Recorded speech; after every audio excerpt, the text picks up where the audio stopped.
Hola querido astronauta, bienvenido a una cápsula más de Prensa Activa de Jalisco. En esta ocasión se lo vamos a dedicar a un tema embarazoso o a un tema delicado por las implicaciones internacionales que trajo este asunto. Estamos hablando del viaje que hizo hace algunos días, a principios de mayo, la presidenta de Madrid, Díaz Ayuso. Ella, pues como todos lo sabemos, es de un partido de derecha español. Entonces, obviamente, fue invitada por gente de derecha en México.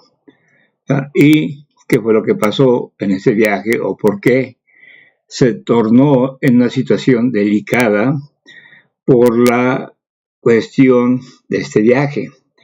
Bueno, pues si el objetivo principal era, más que nada, promocionar a Madrid, o sea, en una estrategia de posicionamiento ideológico, fue lo que se convirtió ese viaje.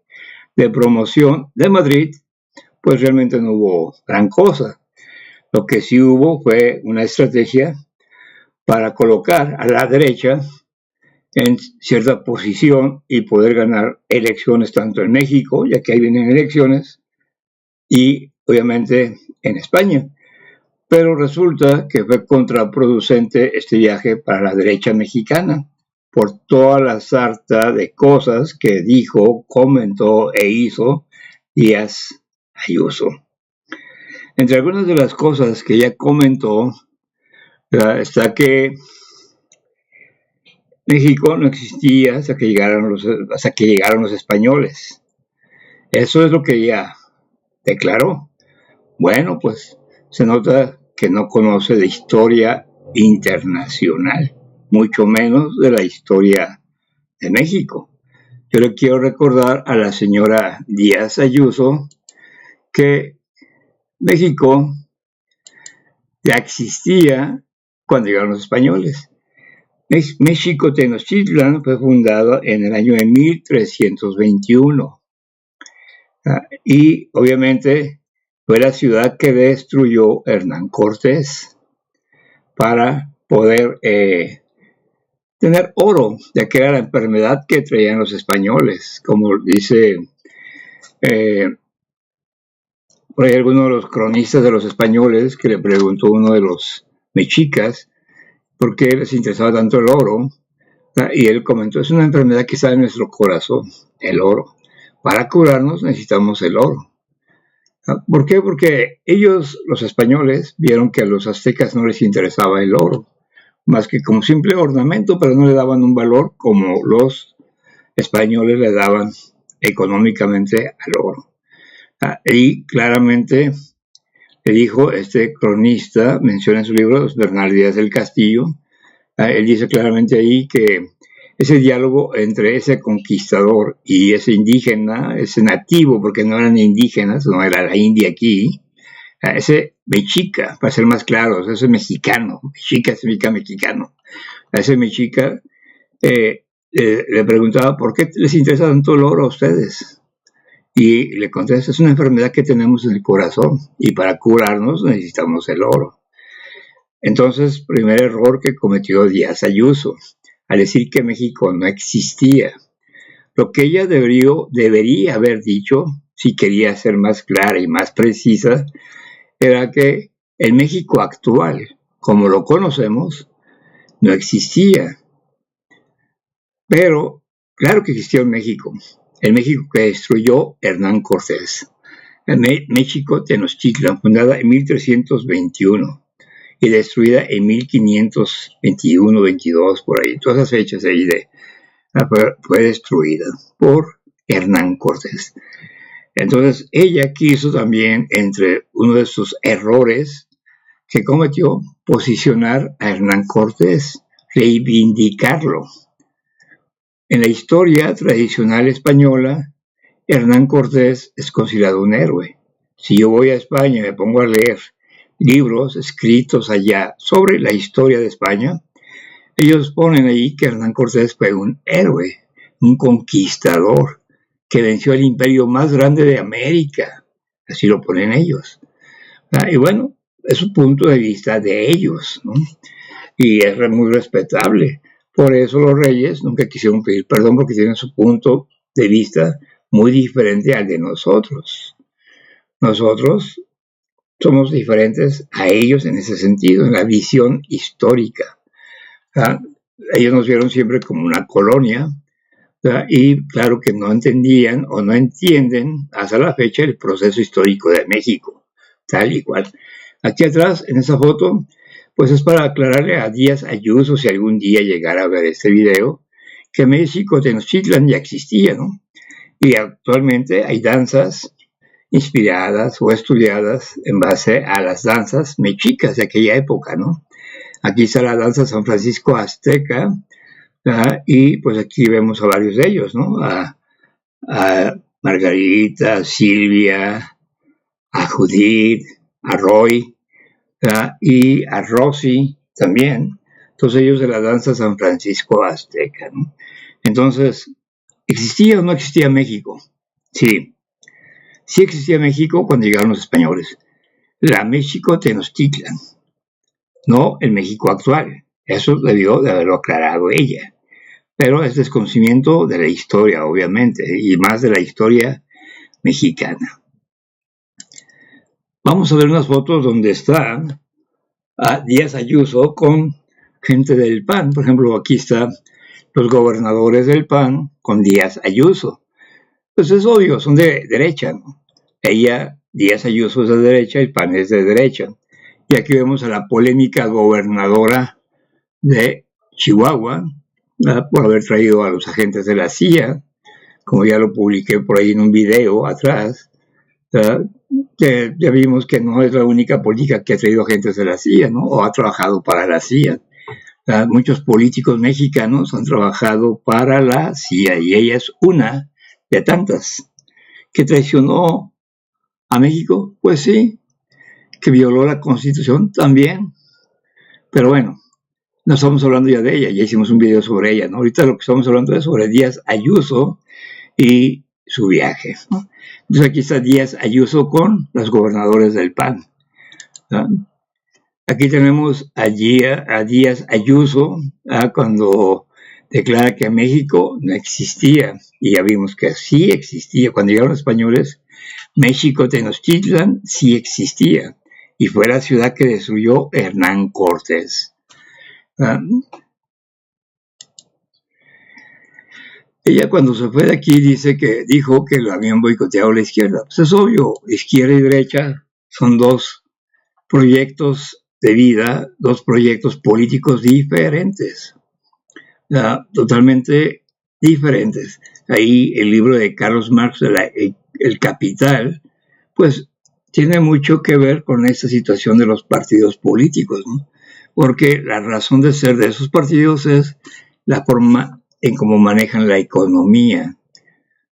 Mientras que algunos apoyan la pobreza, como es la derecha, y quieren pobres, dicen que los ricos son los únicos que tienen derecho a las cosas y los pobres pues que se las ganen trabajando y los explotan trabajando.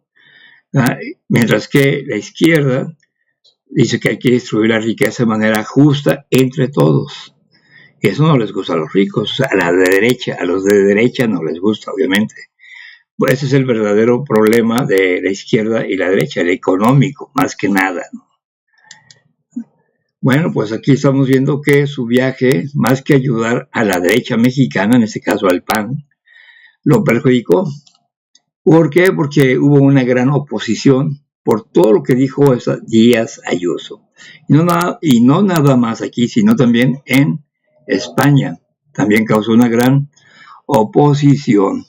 Pero ella le valió, ¿no? Pues ella lo que vino aquí fue a esto, a darse publicidad, a ser una protagonista, y a decir tonterías con el fin de humillar, ofender a los mexicanos, y claro, a los mexicanos de izquierda y a los mexicanos pobres, ¿verdad? Porque ella, como de derecha que es, junto con muchos panistas, pues es gente empresaria, gente que tiene dinero, etcétera, ¿no? Así pues, ella declaró por ahí que Sheinbaum es una narcoamiga de Pedro Sánchez. Pues es obvio, es su posición de derecha, ¿no? La posición de derecha es ofender a la izquierda, y como ahorita la izquierda es la que está en el poder, pues claro, tienen que decir mil tonterías, ¿no?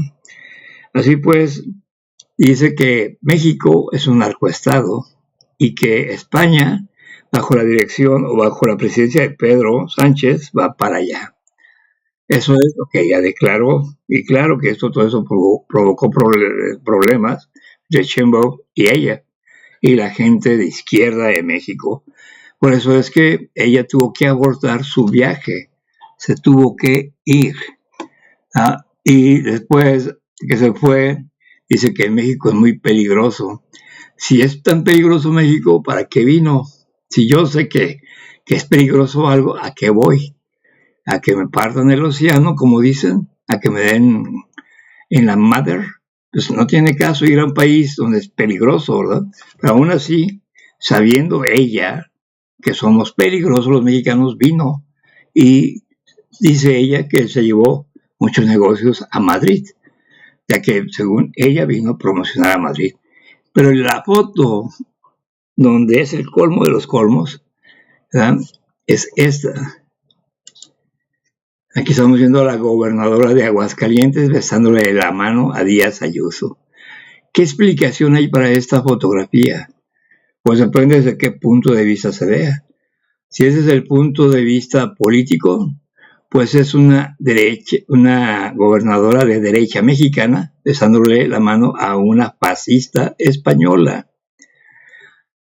Eso sería un punto de vista. Si yo lo veo con sarcasmo y bajo la óptica mexicana que somos, yo diría que son dos machorras que se gustaron. Porque yo he visto mujeres que les gustan las mujeres besarse la mano y ya después se declaran su amor, etcétera, etcétera, etcétera. Pero bueno, eso queda como una hipótesis. A mí no me cosa que sean machorras ni nada de eso, ¿no? Simple y sencillamente, ellas quisieron dar con esa fotografía que la derecha mexicana y la derecha española, o sea que es fascismo español, están unidos. Eso es lo que me imagino que quisieron dar a entender en esta fotografía. Pero luego otra de las declaraciones de Díaz Ayuso, a decir que Hernán Cortés, que era lo máximo, ¿verdad? Bueno, pues aquí tenemos a Hernán Cortés, ¿verdad? Y si nos vamos a dedicarle un poquito a Hernán Cortés, ya que ella lo quiere reivindicar, pues vamos analizando qué tanto se puede reivindicar de Hernán Cortés desde un punto de vista antropológico e histórico, sin fanatismos, sin nada que pueda perjudicar la imagen de Hernán Cortés ni a favor ni en contra, simplemente analizando los hechos. Primero, ¿quién fue Hernán Cortés? Hernán Cortés nació en 1485 y 1547 murió.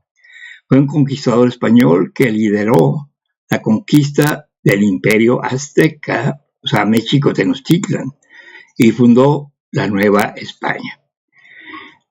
Hernán Cortés de Monroy y Pizarro Altamirano, nombre completo de este personaje, nació en Medellín, Extremadura, España, en 1485, en una familia de nobleza baja, era una familia de hidalgos. Hidalgo significa caballeros, ¿eh? Caballeros de la baja nobleza. Recibió una educación básica en su localidad y probablemente entrenamiento en equitación y en el manejo de la espada. Obviamente que lo va a haber tenido porque todo eso lo preparó para ser un buen soldado a la corona en un momento dado. Estudió brevemente leyes en la Universidad de Salamanca, aunque no se tituló de abogado, tomó los principios básicos del derecho español. ¿Por qué se salió de la Facultad de Leyes? Pues para venir a América a buscar fortuna en este nuevo mundo que según ellos habían descubierto. Ya sabemos que no fue descubierto. Aquí ya estaban los indígenas, estaban los nativos, entonces quiere decir que no fue descubierto. Más bien, vinieron, para ellos eran nuevos, pero para nosotros, para los que vivían aquí, esto no era nada nuevo. Ya en el año 1300 había venido Eric el Rojo. Y luego tenemos la figura de Quetzalcóatl, que más adelantito lo vamos a ver, ya que se encarna la figura de Quetzalcóatl con Hernán Cortés. Bien. En 1504 Cortés viajó a la isla La Española, actual República Dominicana, donde trabajó como escribano, terrateniente y administrador de plantaciones. En 1511 participó en la expedición a Cuba bajo el mando de Diego Velázquez de Cuéllar, llegando a ser alcalde de Santiago de Baracoa. Ahí, siendo él alcalde, ya tuvo pleitos con Velázquez y su relación se deterioró, lo que provocó que tuviera pleitos y tensiones con Velázquez antes de venir a México.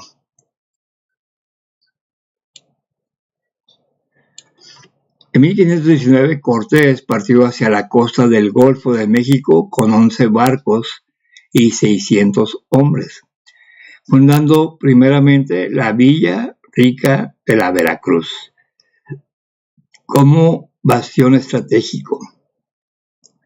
Utilizó alianzas con pueblos indígenas enemigos de los aztecas y contó con la ayuda de doña Marina la Malinche, quien fue su intérprete y madre de su primer hijo aquí en América, su hijo Martín.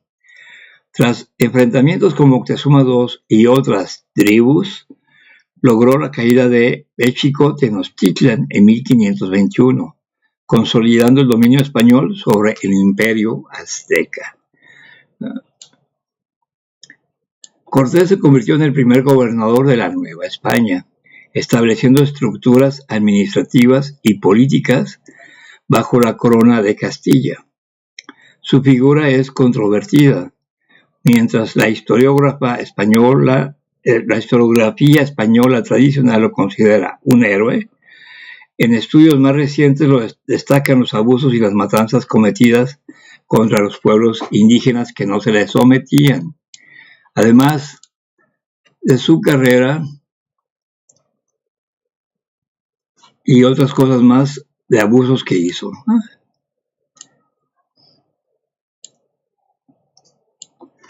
Tras su retiro, Hernán Cortés regresó a España, donde murió en Castilleja de la Cuesta, Sevilla, en 1547. Su vida dejó un legado histórico complejo, marcado por la expansión española en América, la transformación cultural y social de Mesoamérica y la controversia sobre su papel en la colonización y en el trato sobre los pueblos originarios. Muy bien, eso es lo que es la vida de Hernán Cortés.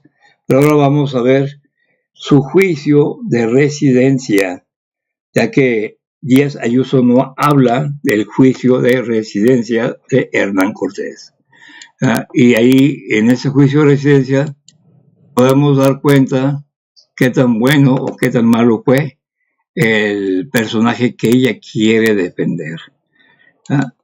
Aquí estamos viendo hacia grandes rasgos parte de su vida, de lo que vimos ahorita, pero vamos a, antes de empezar con su juicio de residencia, quiero aclarar que hubo varios factores que le ayudaron a Hernán Cortés. En la historia se llaman fuerzas. Esas fuerzas pueden ser históricas, místicas, económicas, sociales, políticas, pero cuando hay una conjunción de fuerzas, hacen que las cosas cambien. Por ejemplo, primera fuerza que le ayudó a Hernán Cortés es que ya en el año 900 después de Cristo, en Tula, Acaltopitzin, mejor conocido por todo el mundo como Quetzalcóatl, era un príncipe que por ahí cometió un desmán con una mujer y él se avergonzó porque él era muy virtuoso, ya que ese príncipe les había dado conocimiento a los toltecas, matemáticas, astronomía, etc. ¿no? Dice la historia que era un hombre blanco y barbado que había venido del oriente y que se quedó aquí con los toltecas y les dio conocimiento. Cuando comete ese desmán con esa mujer, él se va partiendo por el oriente, para el oriente precisamente, y les dijo una profecía. Les dijo, un día van a llegar hombres barbados y blancos, así como yo. Ellos van a pelear y van a conquistar estas tierras y serán los amos y señores de estas tierras por buen tiempo. Entonces, ¿qué pasó ahí? Que esa profecía del año 900 después de Cristo quedó en las culturas mesoamericanas, y todas las culturas que tenían influencia tolteca hablaban del regreso de Quetzalcóatl. Y obviamente cuando llegan los españoles, Moctezuma piensa que es Quetzalcóatl, que la profecía de Quetzalcóatl que se había cumplido, que había regresado. Y claro, los presagios no eran nada halagüeños, eran presagios negativos. Entonces, esa fue una fuerza mística que le ayudó a Hernán Cortés, por la creencia de Moctezuma de que era Quetzalcóatl que venía. Otra fuerza que le ayudó a Hernán Cortés fue la epidemia, ya que ellos, los españoles, no se bañaban, eran unos sucios, marranos, que no se bañaban, y aquí los nativos se bañaban diario. Por cuestiones de idiosincrasia y de aseo, los nativos no tenían inmunidad para ciertas bacterias o ciertos virus que traían los españoles. Entonces, el cocolistli, la enfermedad, como le llamaban los nativos, el cocolistli diezmó a la población mexica. Y no nomás mexica, sino a la indígena en general. Se calcula que murieron cerca de 6 millones de nativos en toda Mesoamérica por el cocolistli. O sea, no nada más mexicas, sino que también fueron tlaxcaltecas y de otras culturas que no tenían inmunidad, y el contacto con los españoles los mató porque ellos traían un virus que ahora conocemos como la viruela, y aquí no se conocía. A esa enfermedad le llamaron los mexicas el cocolistli. Eso también diezmó 6 millones de muertos, no es cualquier cosa. Y eso no lo hicieron las armas españolas, eso lo hizo el cocolistli, la enfermedad.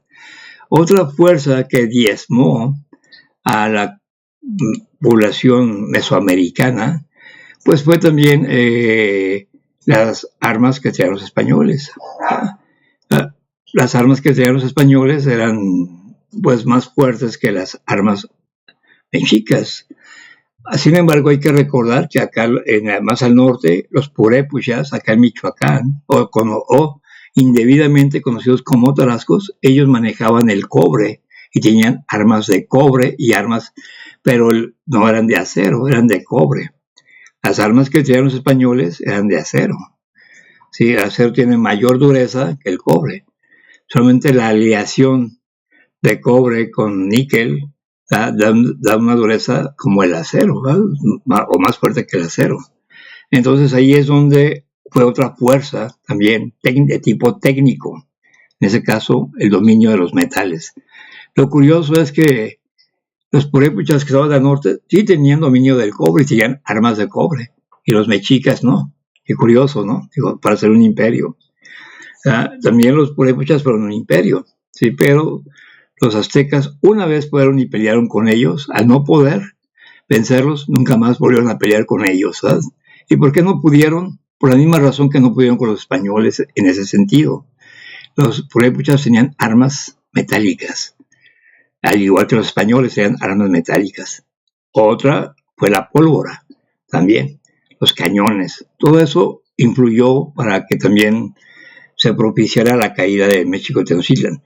Pero otra de las más importantes fue que Hernán Cortés, estratega, eso sí hay que reconocerlo, fue un gran estratega militar, unió a todas las poblaciones que estaban en contra de los mexicas, que pagaban tributo y que ya estaban hartos de los mexicas.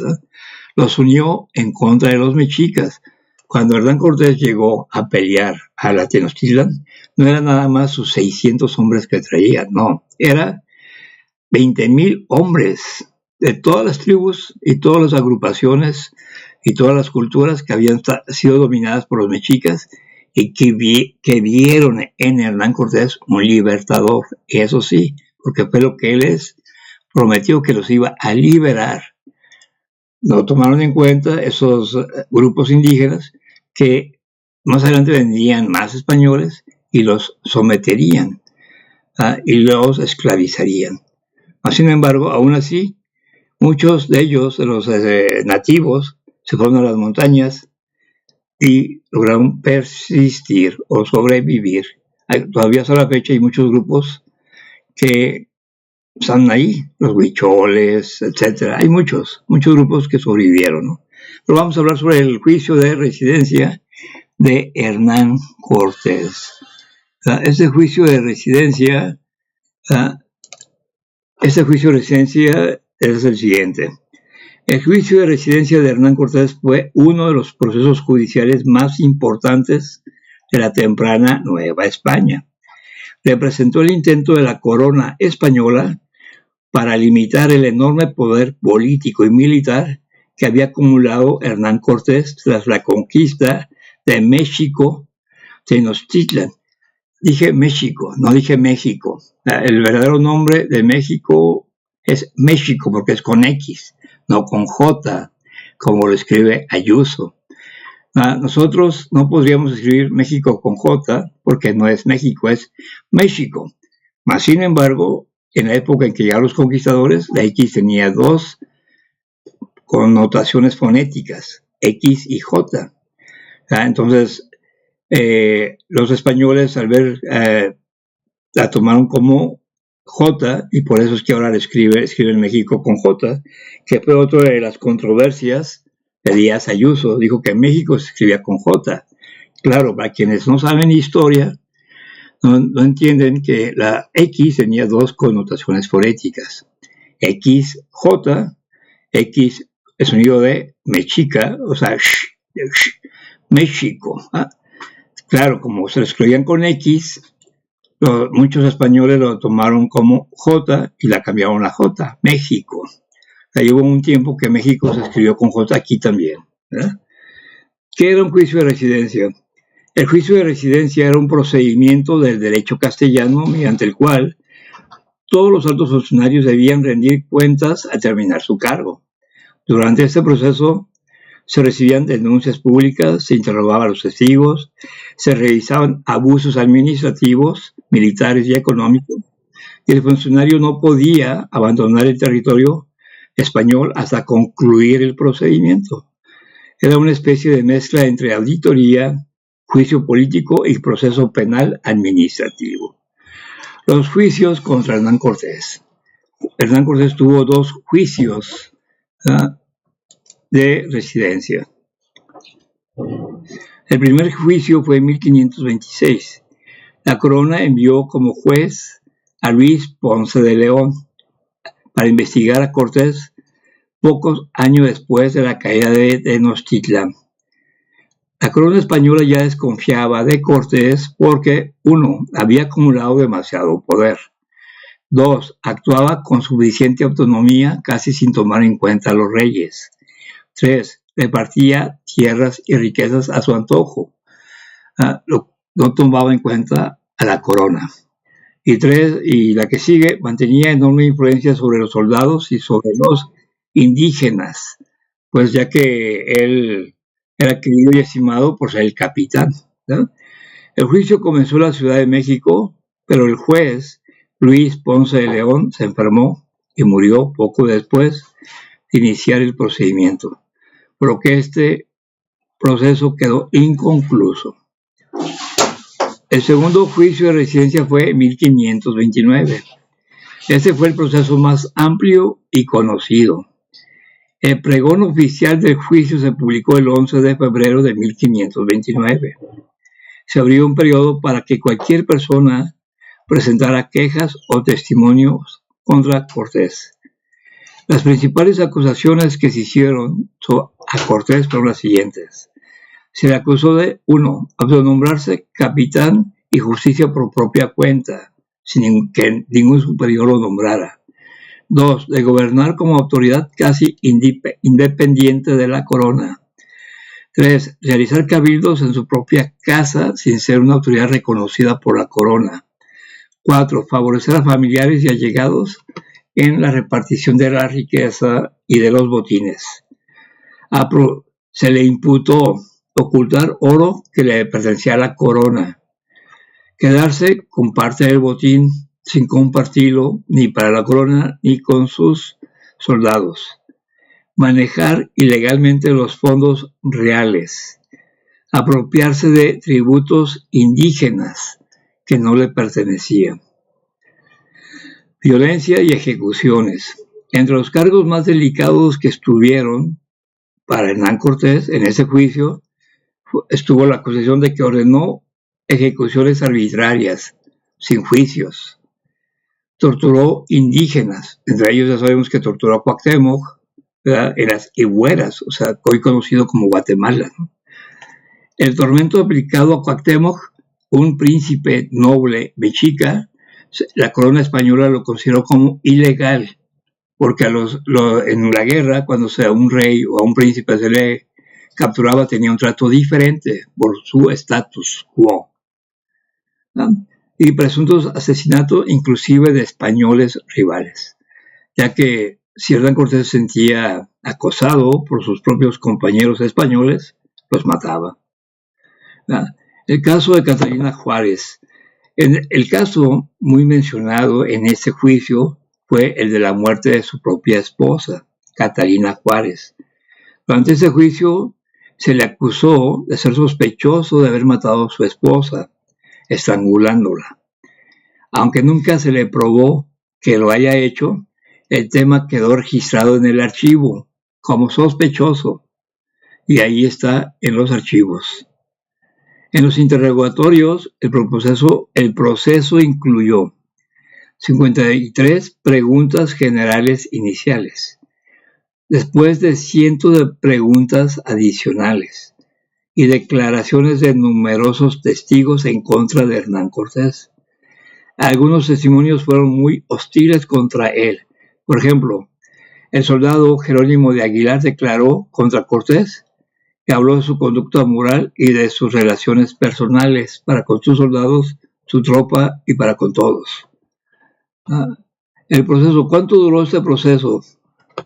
Bueno, pues el proceso duró muchos años, lo cual quiere decir que Hernán Cortés tuvo que estar en España muchos años, mientras duraba este proceso. Aunque comenzó formalmente en la Nueva España con el primer juicio, el litigio continuó ante el Consejo de las Indias en España entre aproximadamente 1534 y 1545, o sea, 11 años. Cortés presentó numerosos testigos en su defensa, incluidos conquistadores y funcionarios que ya estaban en España. Entre quienes declararon favorablemente a favor de Hernán Cortés estuvo Francisco de Montejo, uno de sus soldados e incondicionales. ¿Cuál fue el resultado de este juicio? El resultado fue ambiguo, o sea, algunos jueces le dieron la razón a Cortés, otros lo condenaron. Por lo tanto, como fue como un empate, quedó como ambiguo el asunto. Pero sí la corona lo castigó quitándole gran parte de su poder. Primero, la corona limitó su autoridad en la Nueva España. Evitó que volviera a gobernar la Nueva España, pues hay que recordar que fue el primer gobernador de la Nueva España. Y fortaleció instituciones reales como la audiencia y enseguida se viene el virreinato, ¿no? ¿Qué fue lo que conservó Hernán Cortés? ¿Qué títulos conservó Hernán Cortés? Bueno, pues el de Marqués del Valle de Oaxaca. Ese título nunca se lo quitaron. Él siempre fue el Marqués del Valle de Oaxaca, pero nunca recuperó el control político que tenía en un principio. Así que sí, ese juicio sí lo perjudicó grandemente, ¿no? Este juicio es de importancia histórica, claro, porque nos ayuda a dictaminar la personalidad de Hernán Cortés, y nos ayuda a decir si fue un héroe, un bandolero, un tracamangas, lo que sea, ¿no? Cuando siempre que hay un juicio y que hay unos archivos, ahí se dice qué pasó, ¿no? El juicio de resistencia de Cortés es importante porque muestra, uno, el temor de la corona hacia los conquistadores que se hicieron demasiados poderosos en América. La intención era quitarles ese poder. Dos, el nacimiento del aparato jurídico colonial. Pues recordemos que aquí empezó el primer juicio con Ponce de León. Y los primeros mecanismos de control en América. También es una fuente histórica porque nos informa sobre la conquista, la caída de México, Tenochtitlan, la relación con los pueblos indígenas, la forma en cómo se distribuyó el oro y los botines, y las luchas internas que hubo entre los españoles por la ambición, por esa enfermedad que tenían, que solamente se podía curar con el oro. ¿Verdad? Como un dato interesante, el expediente del juicio contiene testimonios contradictorios. Algunos describen a Hernán Cortés como fundador brillante y estratega excepcional. Otros lo presentan como un ambicioso, cruel y autoritario. Por eso este juicio es una de las fuentes más valiosas para entender la figura de Hernán Cortés. Hasta aquí lo vamos a dejar y pues solamente queremos decir que, como dijo la señora Díaz Ayuso, no, que cuando fue y vio el gran supante dijo, ve, qué barbarie había aquí. Lo que pasa es que ella no entendió el concepto de la muerte en los mexicas, ¿eh? Aquí vemos algunas pinturas que hice sobre la muerte, ¿no? ¿Y por qué hay pinturas sobre la muerte? Pues porque es una concepción histórica, el sentido de la muerte. Aquí tenemos el Día de Muertos. En Tzintzuntzan, en Michoacán, se hace una gran festividad, cosa que no se hace en ningún otro país. Aquí vemos un cuadro de Orozco, es un estudio sobre un cuadro de Orozco. Aquí vemos un estudio de la muerte. Aquí está Mictlantecutli y aquí está la muerte casándose. Son cuadros que por ahí en alguna época hice y los expuse por ahí. Pero luego nosotros actualmente tenemos la transculturización. Aquí tenemos a la Virgen de Guadalupe y a la serpiente y algunas calaveras en ese monumento que está en la avenida Federalismo. Entonces esto es parte de esa transculturización que tenemos como mestizos, ¿verdad? Y bueno, pues aquí como mestizos, pues aquí es un cuadro mío donde está un Cristo, está una versión mía modernista de un Cristo, ¿verdad? Entonces nosotros como mestizos pues tenemos derecho a las dos culturas, a la española y a la indígena. O sea, no podemos ningunear o menospreciar ninguna de las dos. Creo que la venida de Díaz Ayuso es lo que nos ayudó a entender que somos un país con cultura muy rica y diversas, ¿no? Todavía hasta la fecha hay muchos grupos nativos, para no decirles indígenas, ya que aquí no es la India, pero también estamos los mestizos. Entonces, esto lo debemos entender, ¿no? Y ya, pues, para despedirme, nada más quiero poner esta, que es la foto más aberrante de todo el viaje de Díaz Ayuso en México, ¿eh? No sé, esto es muy aberrante, pero bueno, yo lo dije que era un tema muy aberrante. Hasta aquí lo vamos a dejar, hasta luego, nos vemos en la siguiente cápsula de prensa activa de Jalisco. Bye.